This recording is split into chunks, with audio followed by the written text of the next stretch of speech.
बढ़ते हैं और बात करते हैं मुख्यमंत्री अशोक गहलोत के संवेदनशील फैसले की। 350 कंप्यूटर ऑपरेटर्स अब बनेंगे data entry assistant.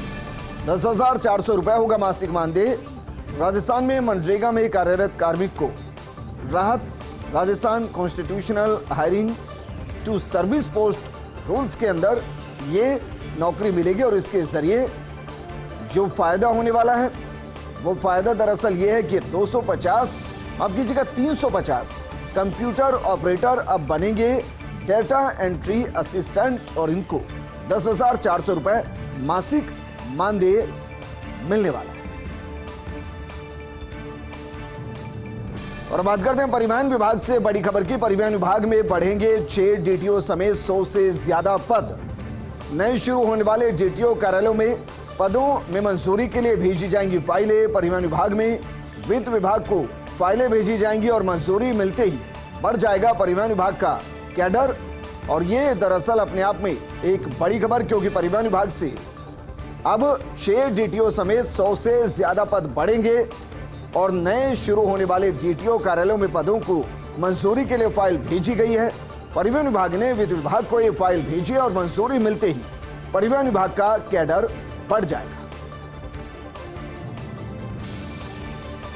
IFS doctor Pradeep Singh Rajpurohit को नई जिम्मेदारी। त्रिनाद और टोबैको गणराज्य में भारत का अगला उच्चायुक्त नियुक्त किया गया। वर्तमान में विदेश मंत्रालय में संयुक्त सचिव के रूप में कार्य कर रहे हैं। राजपुरोहित के जल्द ही कार्यभार संभालने की उम्मीद है।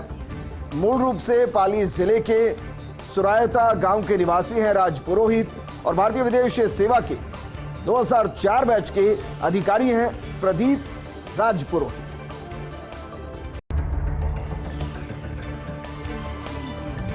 आपका स्वागत है। दिल्ली सरकार के वरिष्ठ अधिकारी पर दुष्कर्म का आरोप। महिला एवं बाल विकास विभाग में उप निदेशक है आरोपी।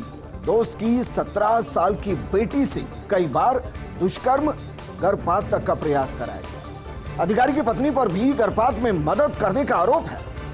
पुलिस के मुताबिक 3 साल पुराना ये मामला है और अब जाकर इस मामले का खुलासा हुआ है। बीमारी के दौरान पीड़िता ने काउंसलिंग में आप बीती सुनाई। आप जरा सोचिए, अक्टूबर 2020 से फरवरी 2021 के दौरान जमकर शोषण हुआ।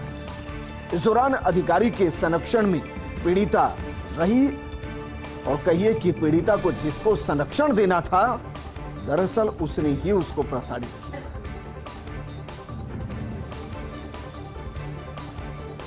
कर्नाटक के सीएम सिद्धारमैया ने लैपटॉप वितरण पर मीटिंग ली है। एससी, एसपी, टीएसपी स्कीम में लैपटॉप वितरण के निर्देश दिए गए। लैपटॉप वितरण के 230 करोड़ रुपए जारी करने के निर्देश दिए गए। समाज कल्याण विभाग के प्रमुख सचिव को निर्देश दिए गए। सभी छात्र छात्राओं को लैपटॉप वितरण के निर्देश दिए गए। विश्वेश्वरैया टेक्निकल विश्वविद्यालय को दिए गए हैं निर्देश। उद्योगपतियों की मांग के अनुरूप पाठ्यक्रम बनाने के निर्देश दिए गए। इंजीनियरिंग स्नातकों को नौकरी के अवसर देने के भी निर्देश दिए गए। भाजपा परिवर्तन यात्रा की तैयारियां जोर शोर पर चल रही है। फर्स्ट इंडिया से ऐश्वर्या प्रधान की रिपोर्ट। एक दिन में करीब 3 विधानसभा क्षेत्र पूरे करने का लक्ष्य है। त्रिनेत्र गणेश जी यात्रा का संयोजक जितेंद्र गोटवाल और नारायण मीणा होंगे सह संयोजक, जबकि बाणेश्वर धाम से यात्रा संयोजक चुनरीलाल गरासिया, दामोदर अग्रवाल। बाणेश्वर धाम से सह संयोजक सुशील कटारा के पास जिम्मेदारी होगी। तीसरी रामदेवरा वाली यात्रा के संयोजक होंगे राजेंद्र गहलोत। रामदेवरा यात्रा के सह संयोजक की जिम्मेदारी निभाएंगे जयवीर छावा। प्रदेश बीजेपी चुनाव प्रबंध समिति की बैठक कल है। बीजेपी चुनाव प्रबंध समिति की पहली बैठक होगी, बड़ी बैठक होगी। बीजेपी के राष्ट्रीय संगठन मंत्री बीएल संतोष कर लेंगे बैठक। कल सुबह बीजेपी प्रदेश कार्यालय में प्रस्तावित है बैठक।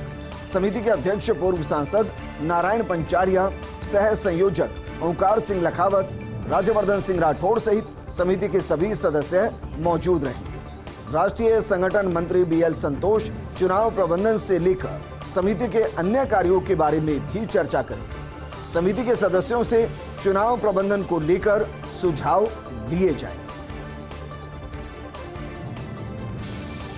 और बात करते हैं इंडियन एक्सप्रेस में छपे आइडिया एक्सचेंज आर्टिकल की। केंद्रीय जल शक्ति मंत्री गजेंद्र सिंह शेखावत से लंबी बातचीत। 2024 में बीजेपी सत्ता में लौटेगी, इसमें कोई शक नहीं।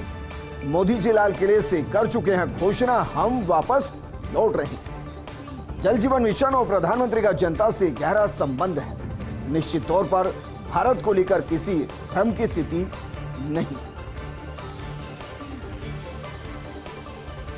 इस बुलेटिन में फिलहाल इतना ही, लेकिन आप बने रहिए फर्स्ट इंडिया न्यूज के साथ, क्योंकि खबरों का सिलसिला लगातार जारी है। नमस्कार।